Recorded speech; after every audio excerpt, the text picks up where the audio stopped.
लोकसभा चुनाव में अवैध लेन देन मामले में सीबीडीटी की जांच में फंसे 4 अफसरों ने सरकार पर पलटवार किया है।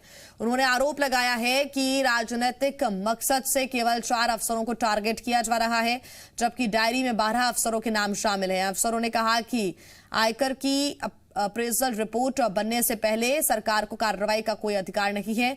केवल डायरी में नाम होने पर उनके खिलाफ कार्रवाई नहीं की जा सकती और न ही अपराध साबित होने तक केस दर्ज किया जा सकता है। आपको बता दें कि सीबीडीटी की रिपोर्ट पर चुनाव आयोग ने अफसरों पर कार्रवाई के निर्देश दिए हैं, जिस पर मुख्य सचिव और एसीएस गृह ने कार्रवाई के लिए 2 हफ्ते की मोहलत मांगी है।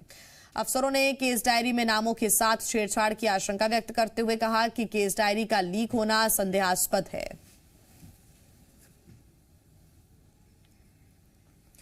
और इसी पर ज्यादा जानकारी के साथ जी मीडिया संवाददाता संदीप भमरकर हमारे साथ जुड़ गए हैं। संदीप, चारों अफसरों ने गंभीर आरोप यहां पर लगाया है और गंभीर आरोप यह है कि राजनीतिक मकसद के पूरी वजह है जिस वजह से ये जांच की जा रही है।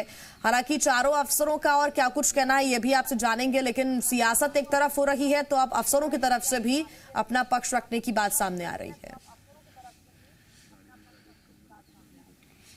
ये अपना पक्ष रखने से ज्यादा जिया इसको इस तरह से समझा जाए कि इन्होंने सरकार पर पलटवार किया है, पूरी इंक्वायरी पर ही सवाल खड़े किए हैं।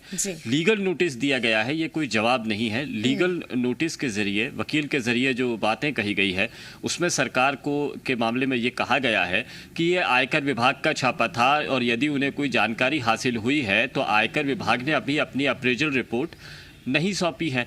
इस अप्रेजल रिपोर्ट को सौंपने के पहले इनकम टैक्स डिपार्टमेंट ये पता लगाता है कि यदि कोई शख्स शामिल है और वो अपना सोर्स ऑफ इनकम नहीं बता पा रहा है तो तब इस तरह की कार्रवाई की जा सकती है। लेकिन यहाँ पर इनकम टैक्स डिपार्टमेंट ने अपनी अप्रेजल रिपोर्ट ही नहीं सौंपी है।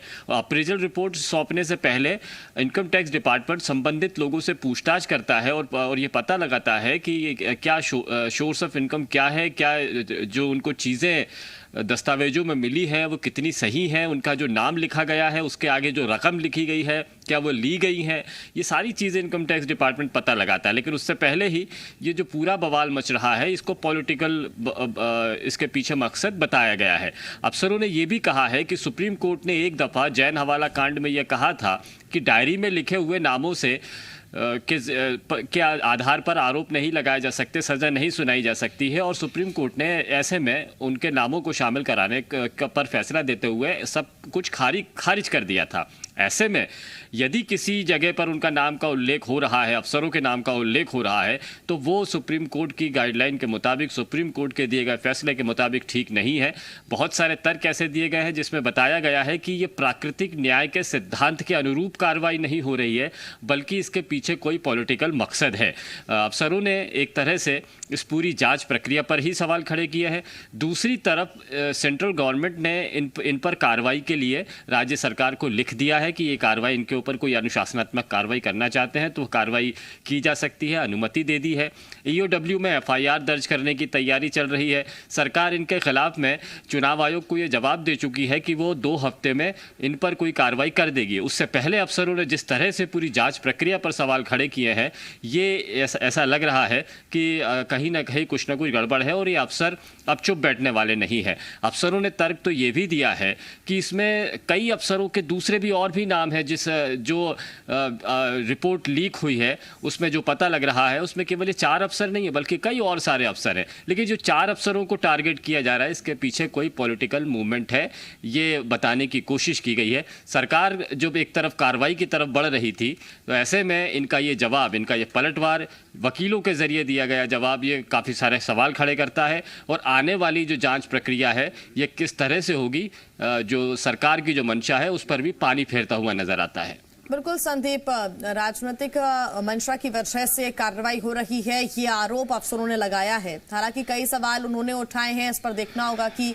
लीगल नोटिस अब जब गया है तो फिर उसके बाद क्या प्रक्रिया रहती है। लेकिन लगातार संदीप सियासत भी इस मामले को लेकर हो रही है। अभी तक क्या किसी भी तरह का कोई पॉलिटिकल रिएक्शन सामने आया है, या फिर अगर आता है तो फिर ये कह सकते हैं कि वार पलटवार विपक्ष और सरकार के बीच फिर होगा इसको लेकर?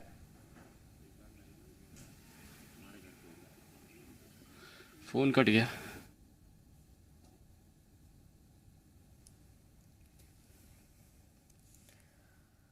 सीबीडीटी जांच में फंसे अफसरों का अब सरकार पर पलटवार किया गया है। राजनीतिक मकसद से टारगेट किया जा रहा है।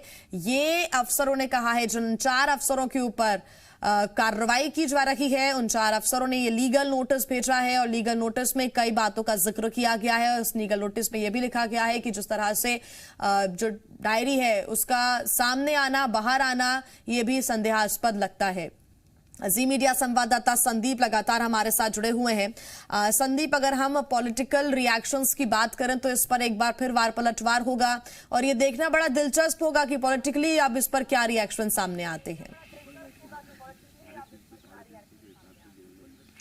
बिल्कुल, और जिस तरह से जो नाम सामने आए थे उसमें कमलनाथ सरकार के दौरान मंत्री रहे लोग भी शामिल हैं, विधायक भी शामिल हैं, दिग्विजय सिंह जैसे लोग शामिल हैं और एआईसीसी के लोग भी इसमें शामिल हैं जो नाम इस दस्तावेजों में मिले थे।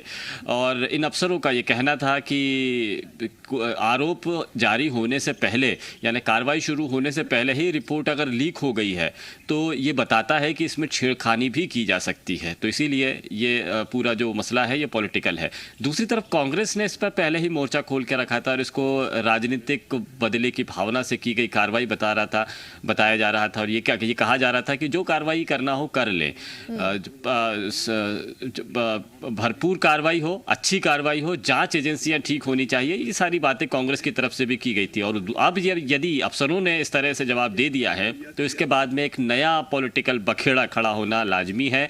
आज कांग्रेस की तरफ से ये बयान आ सकता है, रणनीति तैयार की जा रही है कि सरकार पर इस मसले पर घेरा जाए। ये पूरा राजनीतिक मामला है और केवल कांग्रेस को बदनाम करने की कोशिश की जा रही है। इस तरह की रणनीति तैयार की जा रही है कांग्रेस में और उम्मीद है कि आज दोपहर तक इस तरह का बयान भी कांग्रेस की तरफ से सामने आ जाएगा। बिल्कुल संदीप, बहुत धन्यवाद आपका तमाम जानकारी के लिए।